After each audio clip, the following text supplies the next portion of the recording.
বাগানে পাওয়া ভাঙা ফুলদানি বিক্রি হলো ৮০ লাখ টাকায়। ধারণা করা হয়েছিল লন্ডনের চিজউইক অকশন হাউসের নিলামে এর দাম উঠবে ৬.৫ থেকে ১১ লাখ টাকার মধ্যে।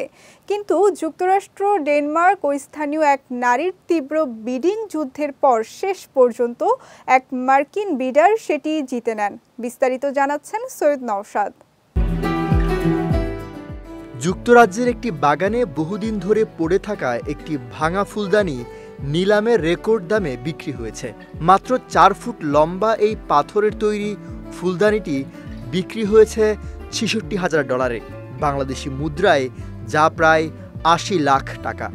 ভাঙা এই ফুলদানিটি মূলত একসময়ের হারিয়ে যাওয়া আধুনিক এক শিল্পীর মাস্টারপিস হিসেবে চিহ্নিত হয়েছে।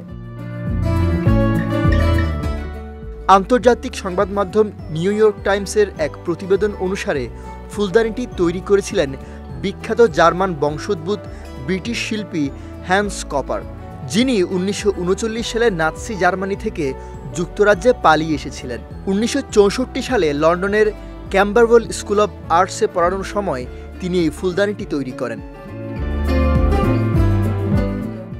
লন্ডনের চিজউইক অকশন হাউস শুরুতে এই ভাঙা ফুলদানিটির দাম ৬.৫ থেকে ১১ লাখ টাকার মধ্যে হবে বলে ধারণা করেছিল, কিন্তু যুক্তরাষ্ট্র, ডেনমার্ক ও একজন স্থানীয় নারীর মধ্যে তীব্র বিডিং যুদ্ধের পর শেষ পর্যন্ত এক মার্কিন বিডার সেটি জিতে নেন। ওয়ালটন আবারও মিলিয়নিয়ার অফারে ওয়ালটন ফ্রিজ কিনে আপনিও হয়ে যেতে পারেন মিলিয়নিয়ার। মূলত ফুলদানিটি ১৯৬৪ সালে এক অজ্ঞাত পরিচয় নারী ক্লায়েন্টের অনুরোধে তৈরি করেছিলেন কপার।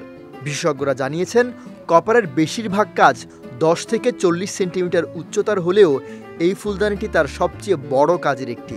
তবে এটিকে পুরোপুরি মেরামত করতে প্রায় ৯ লাখ টাকা খরচ হতে পারে বলে ধারণা করা হচ্ছে। সৈয়দ নওশাদ, বিজয় টিভি, নিউজ ডেস্ক।